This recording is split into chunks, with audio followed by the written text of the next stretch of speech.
Midnight Falls is a spectacular fight, became a legendary Race to World first encounter, and is one of the most ambitious end bosses to date. But it also came at a very peculiar time in WoW's history when a lot of add-on changes were made going into Midnight, and the encounter had the unenviable task of serving as a proof of concept for this new reality. I'll be taking a look at the design of Midnight Falls from the perspective of a mid-tier cutting-edge raider, someone familiar with Mythic progression but far enough removed from the world first level that Defi's design decisions land quite differently. So let's take a look at what the fight got right, where it fell short, and whether it deserves to be considered one of WoW's all-time great end bosses. The fight has a very strong visual identity, from the iconic Sunwell, or well, Darkwell in this case, to the Void aesthetic that synergizes so well to give the fight a cinematic quality. The secret phase gave us one of the most memorable viral moments of all time, of the seemingly defeated Lura rising from its shattered form to stop Liquid's victory celebration in its tracks, and together with the extremely close finish with sub 1% wipes, it cemented the encounter's place in Race to World first lore. As we all know, a boss cannot survive on hype alone, so let's take a look at what the fight does well mechanically, and there's a lot to like here. P1 is very good at keeping you on your toes with the unpredictable glaives, forcing you to adjust as they bounce up the different wall geometries, and after the nerfs that reduce their number and speed, this still feels like a fun challenge that makes every other mechanic in the phase just a bit more intense. Then the intermission tests your pre-planned positioning, spatial awareness, and reaction speed. The phase is fast but understandable, and the way you react to all the different combinations of the mechanics is always different. It offers complexity without confusion, with well telegraphed abilities giving you a fair challenge here. Design-wise, P2 feels like the best executed phase to me. It is basically a scripted dance, but a masterpiece of that genre. So it doesn't throw you unfair curveballs, and it's learnable step by step. It's arguably the easiest phase of the fight, but difficulty isn't the only measure of quality. The mechanics just make sense together, and the visual communication here is done perfectly, so no clashing visuals, no weird overlaps, and just a straight up satisfying process all the way through. Then P3 goes hard on raid coordination, and personally I really like the idea of basically splitting the group into two 10-man raids that deal with their own mechanics at different times. This creates a communication challenge, and it's a real change up after scripted P2, and it checks whether you can handle the memory game, the soaks, and constellations coming at you at the same time. And finally, P4 is what secret phases should be like. I thought the level of challenge and complexity was just right after basically defeating a whole encounter by the time you finish P3. The mechanics are simple, but they really test your nerves when the kill is oh so close. It's also an interesting concept that survival is much more important than throughput because of the passive damage you deal, so it subverts players' instincts. The challenge here is not complexity, it's execution under pressure. The perfect end boss tests all kinds of different skills, and Midnight Falls manages to cover the whole spectrum, the trinity of strength, agility, and intellect-based challenges, i.e. throughput, movement and reaction, and problem solving. This is what makes raiding in WoW so interesting, and ideally the last boss of a tier should test you on all fronts. But some of the things that make this fight so challenging also reveal some weaknesses that became apparent after hundreds of pulls. Raid fights are generally at their worst when the difficulty comes from artificial friction instead of an organic challenge. And I'm not necessarily talking about difficulty here. Mythic end bosses should push players, but the question is what kind of difficulty creates a satisfying experience. While the encounter is visually impressive, sometimes this does come at the cost of clarity. They've definitely gotten better at this over time, but Blizzard does have a history of prioritizing aesthetics over readability.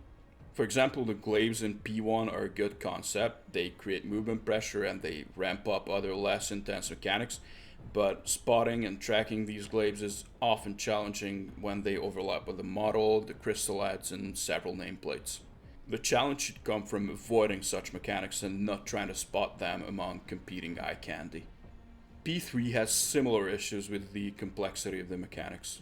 The edges of dark and light zones are not readily apparent, which is quite a weird issue since both pop and crystals in P3 and the tank's crystal ore in P4 give a very clear outline for the safe zones.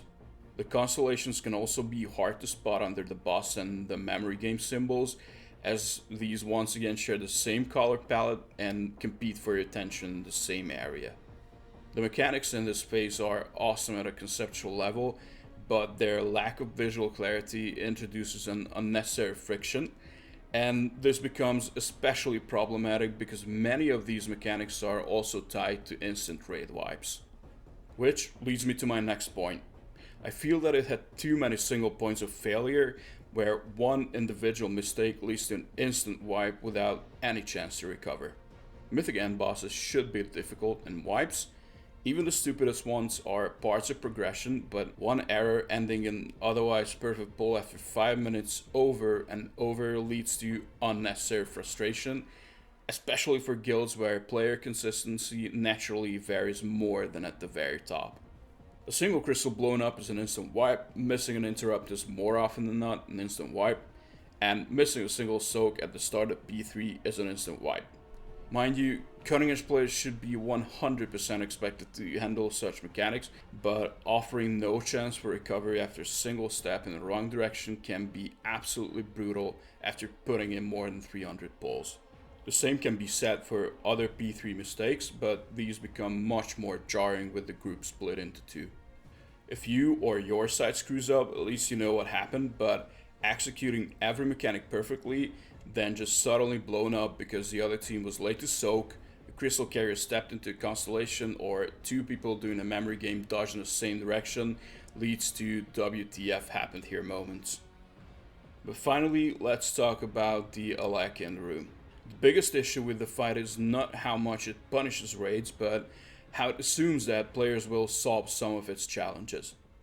After the decision to move away from computational add-ons for Midnight, Lura was the perfect opportunity to prove that Mythic raiding could work in a post-Weaker's world, but unfortunately it did not succeed as a proof of concept. This fight provided a lot of intellect-type challenges, with major mechanics designed around that philosophy. However, the add-on arms race didn't leave much of a chance for this fight to succeed in this aspect. The concept of the memory game is excellent. It adds a novel challenge that was supposed to test your raid's communication and coordination skills, which is an area that should be explored more because these types of challenges give the best chance for creative encounter design to shine. Unfortunately, as maybe Blizzard should have seen coming, this was solved by a new generation of weaker type add-ons. In P1, 3 different phases and 5 symbols was just not a realistic expectation for most Mythic guilds, and Race to World first guilds will naturally gravitate towards the path of least resistance. The pared down version of the memory game in P3 would have been easily solvable without this tool, but there was just no incentive to do so since it was already used in P1. Moving on to the P1 interrupt mechanic, I feel like this is the biggest offender of them all. This has to be the weakest mechanic in a fight. It's not interesting, not challenging, and in practice you just follow an assignment, wait for the air horn, then you press your macro. That's it. What skill is actually being tested here, and how are you expected to solve it? It feels like this was designed to be solved by add-ons from the get-go. The philosophy behind moving away from add-ons trivializing some fights is one that I've supported when it was announced, even when it was probably not a very popular opinion. I've just felt that the trade-off will be worth it, but I was sorely disappointed when it turned out that this whole idea was so undercooked. In my opinion, Midnight Falls completely missed the mark as a proof of concept for his brave new world. If Blizzard is still intent on continuing down this path, and all signs point to that, they need to commit to it and actually design encounters around this new reality. Don't get me wrong, this was still a very enjoyable and satisfying encounter to progress, because these issues didn't ruin the whole encounter. The foundation here is still excellent, and these flaws stand out exactly because the fight was so close to becoming an all-time banger. The perfect end boss challenges raiders in all three aspects of gameplay: strength, agility, and intellect. Throughput was relevant at all levels, as a higher DPS could then let you skip more. The agility challenge was arguably the strongest part of the encounter, and the intellect challenge was the most interesting and novel concept, but unfortunately, this is where add-ons undermined the design. So after all that, the question becomes, was it actually fun? The answer here is a resounding yes. Despite its flaws and frictions, it was absolutely the best boss of the tier, and it was a worthy end boss of Season 1. It is probably the most difficult fight Blizzard has ever done, and even with the nerfs and natural gear and buff progression, it demanded close to perfect execution from the Race the World first level down to the final guilds getting cutting edge. Midnight Falls will be absolutely remembered as one of the most iconic and exciting bosses, but whether it belongs among the absolute all-time greats gets a bit more complicated. Ranked solely on its Race the World first moments, with Liquid discovering the secret phase, the sub 1% wipes, and the incredibly close finish, it would be right at the top, but strictly looking at it from a design perspective, the equation changes a bit, and some design frictions keep it from being in the absolute top tier, in my opinion.